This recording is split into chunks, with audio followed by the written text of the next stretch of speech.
Este é o vídeo de número 58 sobre estudo bíblico e o 38º sobre o livro de Jó. Vamos analisar nesse vídeo sobre a frase que está no capítulo 3 do livro de Jó, versículo 10, que diz: em tudo isso Jó não pecou por palavras. Então vamos analisar junto se realmente isso aconteceu. Se toda a fala de Jó não diz que é pecado. Porque se nós analisarmos que essa frase tem efeito, que é verdadeira, tudo que Jó falou, que Jó fez, nós podemos também fazer. Eu sigo com a missão que Deus me confiou: colaborar para o aperfeiçoamento do estudo bíblico. Você que ainda não me conhece, sou Inácio da Silva. E nesse vídeo, como já falei, vamos procurar entender se realmente tudo que Jó falou não é pecado. Um ponto importante a ser observado: essa frase, em tudo isso Jó não pecou por palavras, não foi Deus quem ordenou para escrever. Foi escrito por Jó ou alguém com autorização de Jó. A verdadeira frase que Deus falou para Jó no momento em que falou com Jó está no capítulo 38, versículo 2, em que Deus fala que o discurso de Jó não tem inteligência. Jó diz que não pecou por palavras. Então vamos analisar o capítulo 3, versículo 1, em que diz: então Jó abriu a boca e amaldiçoou o dia do seu nascimento. Será que amaldiçoar a vida, o maior dom que Deus nos deu, não é pecado? Para mim é um pecado, sim. Então significa, no meu entender, que Jó realmente pecou. Vamos analisar o que Jó falou no capítulo 3, versículo 8. Amaldiçoa aqueles que amaldiçoaram os dias, aqueles que são hábeis para evocar Leviatã. Aqui Jó está convidando, evocando amaldiçoadores profissionais para lhe ajudar a amaldiçoar o dia de seu nascimento, amaldiçoar a sua vida, o dia em que ele foi concebido ou o dia que ele nasceu. Isso não é pecado? Não é pecar por palavras no momento em que algo não saiu exatamente como ele esperava? Amaldiçoar a obra de Deus, o maior dom que Deus nos deu, e ainda convocar amaldiçoadores profissionais. Veremos no capítulo 6, versículo 11, o que Jó realmente fala. Pois que é minha força para que eu espere? Qual é o meu fim para me portar com paciência? Nós fomos ensinados de que Jó é um símbolo de paciência. Aqui nós vemos Jó falando: qual é o meu fim? Qual a vantagem em agir com paciência? Jó não agiu com paciência. Jó diz aquilo que ele é realmente. Nesse momento em que a desgraça aconteceu para ele, perdeu todos os seus bens, perdeu sua família, ele está revelando nesse momento realmente a sua personalidade. Vamos acompanhar também o que Jó falou no capítulo 9, versículo 23. Se um flagelo causa de repente a morte, ele ri-se do desespero dos inocentes.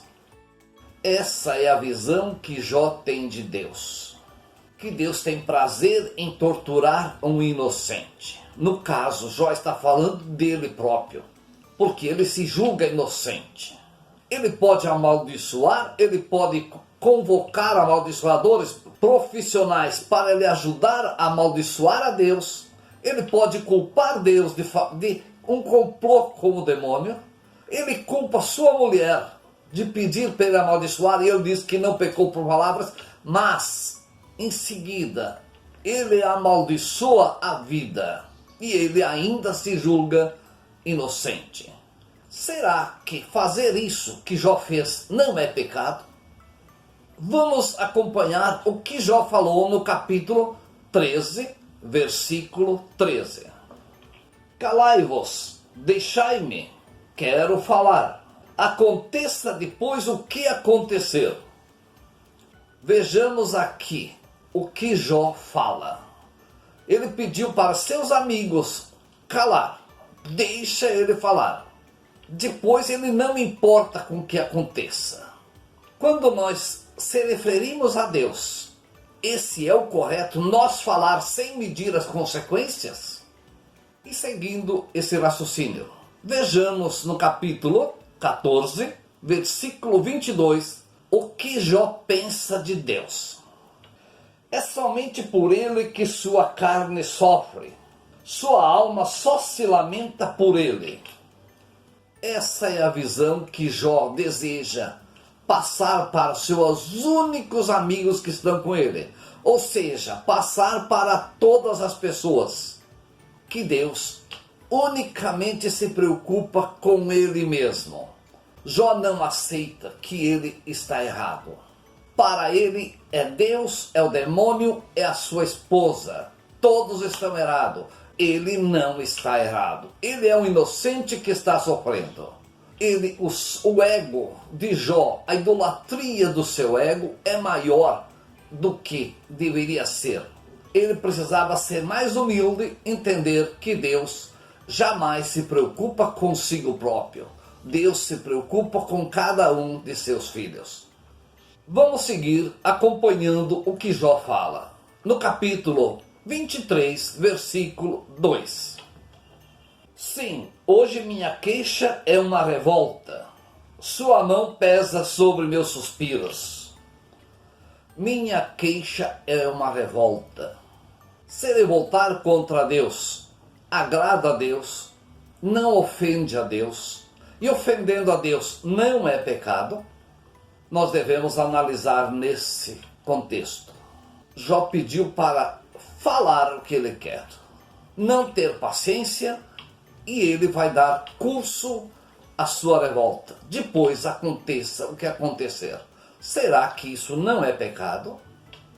Vejamos no capítulo 31, versículo 36, em que Jó se julga superior a Deus, e ele fala para seus amigos que em um debate com Deus frente a frente, ele coroaria sua inteligência com a vitória sobre Deus. Será que eu não oporia sobre meus ombros e não cingiria minha fronte com ele, como de uma coroa?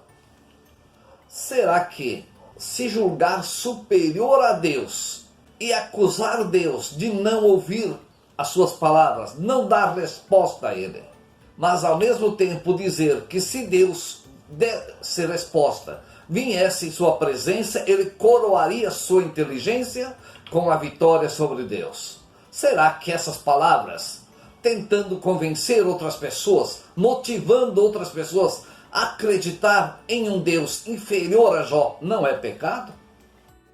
Em seu discurso, Jó pede para seus amigos deixarem ele falar sem limite, falar o que ele quiser, porque ele não está preocupado com as consequências.